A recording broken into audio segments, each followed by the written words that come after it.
When you first think about Yoshi's Mall series, do you just think about Yoshi traveling around and just exploring malls in Massachusetts? Well, you might be wrong. Because, sure, it's just a mall series episode. It's not anything big, it's not anything but. However, we might have some that are just straight to the point. In today's episode, we are going to head to Burlington Mall and assess it of its pros and cons, and see if it's worth visiting there one time. Or maybe if you even don't care. Because for me, I obviously would, depend on how good the mall would be. So, we're going to assess it today's episode. And if you guys enjoyed this, make sure to hit that like button, hit the subscribe button to join the Yoshi Army, and tap the notification bell to never miss a video on this channel. Without further ado, let's head on and let's get started with the 352 Burlington. Meadow Road, Burlington Mall.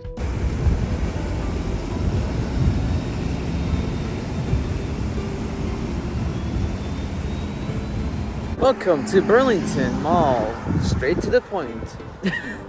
I didn't really know what was a great episode name for this, but you know what? We're here right now, and well, surprisingly, we have a sign now shorted for some reason, and if you can feel it, it's plastic. But for us amigos, we jaywalk all the time, so we're just gonna cross like that.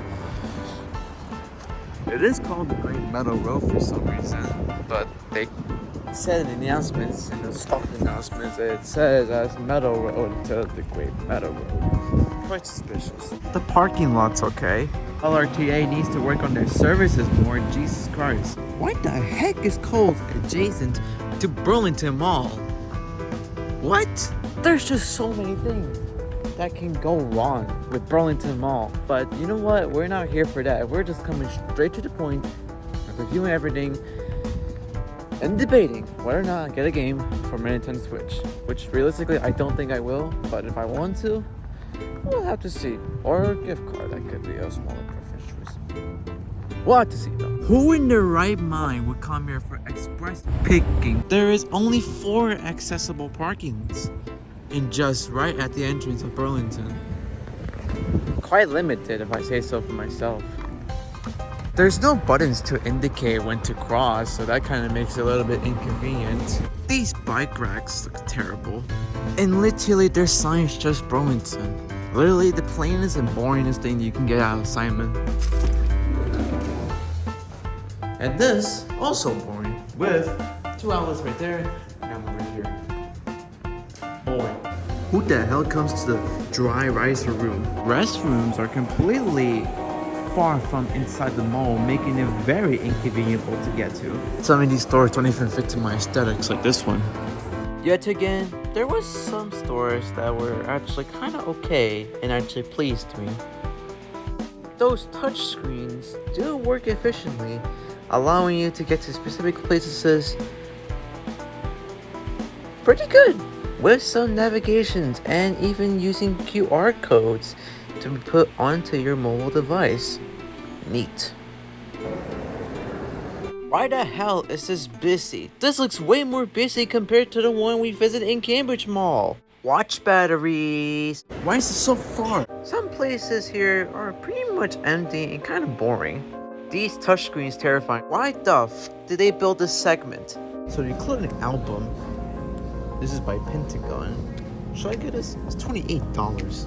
It's a definition of weird. Seeing the Japanese kind of drink in a store like this. They have melon, they have strawberry, muscat, orange, and even original, which is water. So this store, Go Calendars, as we've seen in Cambridge Mall. I might check this out for myself. If you have rage in Rubik's Cubes, you should get this. It's the Newton's Cradle. Most things that you see here only just provide calendars. Heck, they even got the railroad one. Hey. And there's a second version. This one too. Neat. How is it meant to be used in this kind of setting? At least you got Sonic, at least. Now, there are more stores over there, but we're not going to try those. But what we are going to try is taking a look at the food court. See if the food court has changed since the last time we went there. And let me shoot your hopes down right now. Nothing really has changed apart from one minor change. So Primer was doing something over here. Not sure what they were doing, but it looks surprisingly okay. Although some parts look closed. You have restrooms and a lot of seating. And of course my favorite restaurant, Regina Pizzeria. And some other ones. And it's not bad. I have never understood this concept in my life. What the hell is this used for? At least you get decent view when you try to eat. But I swear, the roof decor isn't really looking promising. I'm gonna try testing out GameStop to see if they have some Nintendo Switch games for me to buy. The fact that you can get this for $30 makes me feel overwhelming. I would love to get Captain Toad Trash and Tracker, but I already played this on the Wii U already, so... Is it the same? There's like two different versions of Sonic Mania. You get the new and pre-owned version. Lit. And coming out with nothing at all. And that's where I have to come up with a decision. Just to go back to AOF. This is probably one of the most sluggish and kind of boring kind of videos, but I mean, it's straight to the point really, but what would I say about Burlington Mall? Well, it's kind of an average-based mall. You do have some pros, you do have some cons within the mall, as stated in this video. But to me, I feel like Burlington Mall is probably one of the most... I guess you can technically say it's average. You have some stores that are okay, some stores that are kind of ridiculous, and some stores that are just like, meh. And some stores are just not appealing to the eye. And seeing me go into the bathroom at this point because my hands were kind of dirty for a rough 2 hours, I decided to get a good scrub, and well, I say the bathroom smells clean and everything else was also clean.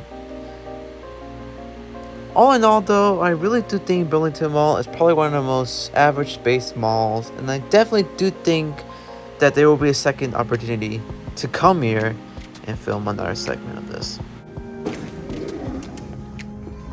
That I actually enjoyed. But what am I going to say about Burlington Mall? Well, the pros, well, everything I just said there, and there's the cons. There are not a lot of pros compared to the cons. There is a little bit more cons than just pros in general. It seems like Burlington Mall is probably just another decent mall, but it's also kind of slacking off with its designs. Mainly the ones that we have talked about before. What the fuck? Oh fuck, they're dangerous. Fuck no. What the fuck? Why there's always something that has to interrupt me. Anyways, what am I gonna say about Burlington? It's average. It does have pros and cons. Have some good things and some bad things. Will I say if I can go again? Depends. It is almost Christmas, so I can probably come here for Christmas shopping, but I don't think it's suitable for me. Although it does have a pizzeria, which I do enjoy, I don't find it that useful. And heck, if you want to get to the 350, you have to walk so sudden that it's also apparent that the 350 bus stop can be in both locations, and you don't even know where it's heading to. Either AOF or Burlington, and that makes it kind of wacky. But then again, this is a short review. I'm not really trying to explain much. If you'd like to see the full episode of me reviewing Burlington Mall, you can check out the link in the description below. For now, I will see you all in the next episode of Yoshi's Mall series. Take care for now.